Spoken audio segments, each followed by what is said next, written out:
సుమన్ టీవీలో మీ personal and business promotions కోసం కింది నెంబర్కి కాంటాక్ట్ చేయండి. పువ్వు పుట్టగానే పరిమళిస్తుందంటారు పెద్దలు. అది నిజమని నిరూపించారు కర్నూలు ఉమ్మడి జిల్లాకు చెందిన విద్యార్థిని ఎం హాసిని నాయక్.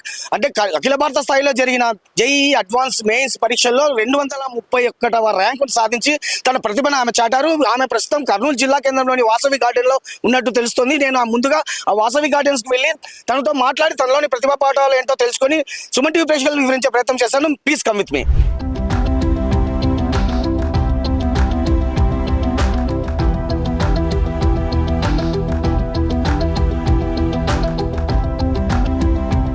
ప్రస్తుతం ఐఐటి గౌహతిలో సీటు సంపాదించిన విద్యార్థిని మాల్య హాసిని నాయక్ తల్లిదండ్రులు మనతో ఉన్నారు. వారితో మాట్లాడి మరిన్ని వివరాలు తెలుసుకునే ప్రయత్నం చేద్దాం. సార్ నమస్తే అండి. అమ్మ నమస్తే సార్. మీ ముందుగా కంగ్రాట్స్ అండి. మీ అమ్మాయికి జేఈ మెయిన్స్లో అడ్వాన్స్లో 231 ర్యాంక్ వచ్చింది. కంగ్రాట్స్ అండి.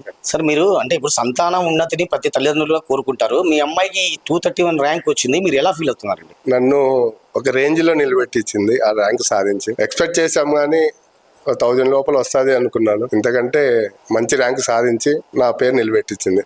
అందుకు నా కూతురు కూడా కంగ్రాచులేషన్ చెప్తున్నాను మీ తరఫున.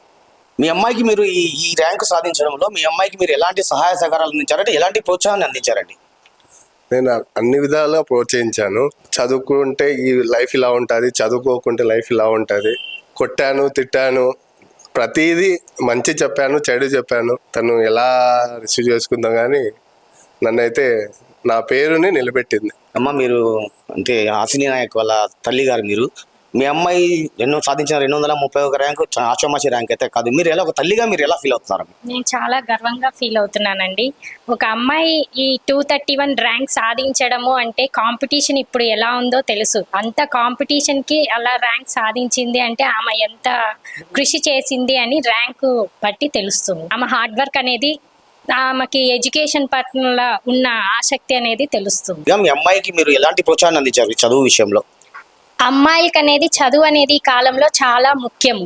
కాబట్టి ఆ చదువు అనేది ఎంత ముఖ్యమో తనకి తెలియచేయడం వల్ల తను దాని మీద ఇంట్రెస్ట్ అనేది చూపి చదవగలిగింది అనేది నా ఉద్దేశం. ప్రస్తుతం ఐఐటి గౌహతిలో సీటు సాధించిన విద్యార్థిని మాల్య హాసిని నాయక్ మనతో ఉన్నారు. తనతో మాట్లాడే ప్రయత్నం మనం ఇప్పుడు చేద్దాం. అమ్మ నమస్తే. అమ్మ ముందుగా కంగ్రాట్స్ తల్లి. 231 ర్యాంక్ సాధించావు, ఎలా ఫీల్ అవుతున్నావు అమ్మా? నేను యాక్చువల్లీ ఎక్స్పెక్ట్ చేయలేదు. అడ్వాన్స్ క్వాలిఫై అవుతాను అనుకున్నాను, కానీ ర్యాంక్ ఇలా వస్తుందని ఎక్స్పెక్ట్ చేయలేదు. అండ్ నేను చాలా హ్యాపీగా ఉన్నాను. I'm happy for that. మా చిన్నప్పటి నుంచి మీరు ఎక్కడ చదువుకున్నారు అంటే ఏ విద్యా సంస్థలో చదువుకున్నారు? 9th వరకు నంద్యాల గుడ్ షెపర్డ్ స్కూల్లో చదువుకున్నాను. తర్వాత డాడీకి ట్రాన్స్ఫర్ రావడం వల్ల కర్నూలుకి వచ్చాము. 10th మాంటిసరీ ఏ క్యాంప్ హై స్కూల్లో పాస్అవుట్ అయ్యాను. ఇంటర్ రెసిడెన్స్ హైదరాబాద్లో చదువుకున్నాను. రెసిడెన్స్ మాదాపూర్ మౌర్య క్యాంపస్లో చదువుకున్నాను. ఇప్పుడు ప్రెసెంట్ ఐఐటి గువాహటిలో చదువుతున్నాను. చిన్నప్పటి నుంచి కూడా ఏ విధంగా చదివారమ్మా? అంటే మీరు తరగతి గదుల్లో చదువులో అన్నింటా ప్రథమరాలుగా ఉండేవారు? అంటే మీకు ఏ ర్యాంక్ వచ్చేది? ప్రథమురాలు అంటే బాగా చదువుకునేదాన్ని. మోస్ట్లీ మంచి ర్యాంక్స్లోనే ఉండేదాన్ని. మంచి మార్క్స్ అంటే క్లాస్లో ఎప్పుడు యావరేజ్గా చూస్తే టాప్లోనే ఉండేదాన్ని. ఇండియాలో టాప్ మోస్ట్ యూనివర్సిటీలో మీరు సాధించిన ర్యాంక్ అంటే 231 ర్యాంక్కి మీరు ఇండియాలో టాప్ మోస్ట్ యూనివర్సిటీలో మీకు సీట్ వచ్చే అవకాశం ఉంది. కానీ మీరు ఐఐటి గౌహతినే ఎందుకు ఎంచుకున్నారమ్మా? ఐఐటి గౌహతి అంటే క్యాంపస్ బాగుంది, ర్యాంక్ బాగుంది. అండ్ నాకు సిఎస్సిఏ కావాలని ఉండే, సో నాకు సిఎస్సి ఐఐటి గువాహటిలో వచ్చింది. సో నేను ఇంకా ఐఐటి గువాహటిని చూస్ చేసుకున్నాను. ఓకే అమ్మా. ఐఐటి గౌహతిలో విద్యా బోధన ఏ విధంగా సాగుతుంది? ప్రొఫెసర్స్ చాలా బాగున్నారు, చాలా హెల్ప్ఫుల్ ఉన్నారు, చాలా బాగా హెల్ప్ చేస్తారు. టీచింగ్ బాగుంది. అండ్ మోస్ట్లీ ఒక ప్రొఫెసర్ లాగా కాకుండా మమ్మల్ని ఒక ఫ్రెండ్స్ లాగా ట్రీట్ చేస్తూ చాలా జోయల్గా ఉంటూ బాగా టీచ్ చేస్తూ ఉంటారు. మొత్తం ఫ్రెండ్లీగా ఉంటారు, మొత్తం మమ్మల్ని బాగా కేర్ చేస్తారు. ఇప్పుడు మీ ఈ ర్యాంకు సాధించడం వెనుక మీరు పడిన శ్రమ ఎలాంటిది? అంటే రోజుకి ఎన్ని గంటలు చదివేవారు మీరు? హాస్టల్లో ఉండేదాన్ని కాబట్టి ఇంకా స్టడీ అవర్స్ అలా ఉంటాయి. సో మాకు యావరేజ్గా 8 to 10 hours వరకు చదివేదాన్ని. మాకు ఫ్యాకల్టీ ఇచ్చే టిప్స్ అవి అవి బాగా ప్రాక్టీస్ చేస్తూ, మెటీరియల్ చూసుకుంటూ, మాకు వీకెండ్ టెస్ట్ పెడుతూ ఉంటారు. అవి సీరియస్గా తీసుకుంటూ చదువుకుంటూ చేశాను ఇంతవరకు. ఇప్పుడు మీ తల్లిదండ్రులు మీకు ఈ చదువు విషయంలో ఎలాంటి సహాయ సహకారాలు అంటే ఎలా ప్రోత్సహించారమ్మా? డాడీ అయితే ఎలా అయినా ఇంకా సీట్ తెచ్చుకోవాలి అనే అన్నారు. ఇంకో థాట్ లేకుండా ఎప్పుడు హాస్టల్ నుంచి కాల్ చేసినా లేదా నాతో మాట్లాడినా నాతో ఎప్పుడు సీట్ తెచ్చుకోవాలి అదే అన్నారు, ఇంకేం మాట్లాడలేదు. మమ్మీ మాత్రం తనకి నమ్మకం ఉండే ఏదో ఒకటి తెచ్చుకుంటుంది అని ప్రెషర్ ఏం పెట్టలేదు, తెచ్చుకోవాలి ఇంకంతే, అలా ఇంకేం లేదు. అంటే మిమ్మల్ని చాలా సార్లు ఈ చదువు విషయంలో మీ నాన్నగారు మందలించారు, కోప్పడ్డారు, అంటే కొట్టారు కూడా కొన్ని సందర్భాలు అంతే చెప్పారు. అంటే మీరు ఎలా ఫీల్ అయ్యారమ్మా? అప్పట్లో అంటే నేను ఇంకా రాలేదు కదా లాస్ట్ వరకు అనుకున్నాను, కానీ అలా భయం ఉంది కాబట్టే ఇప్పటి వరకు ఆ భయంతోనే లాస్ట్ వరకు చదువుకున్నాను. నాకేం బాధగా అలా ఏం లేదు. బాగా మీ ఫ్యూచర్ గోల్ ఏమన్నా?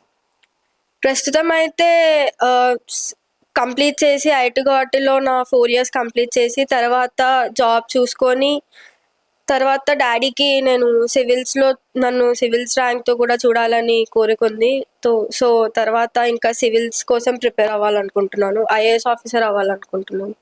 అంటే ఐఏఎస్ ఆఫీసర్ అంటే ఐఏఎస్ ఎందుకు ఎంచుకుంటాం? మీరు ఐఏఎస్ ఆఫీసర్ అయ్యి ఏం చేయాలనుకుంటున్నారు మీరు ప్రజలకు? డాడీ గోల్ ఉండే నన్ను ఒక ఐఏఎస్ ఆఫీసర్గా చూడడం, ఫస్ట్ అదే. తర్వాత ఖచ్చితంగా ఐఏఎస్ అనేది ఒక మంచి ఆఫీసర్ పోస్ట్, సో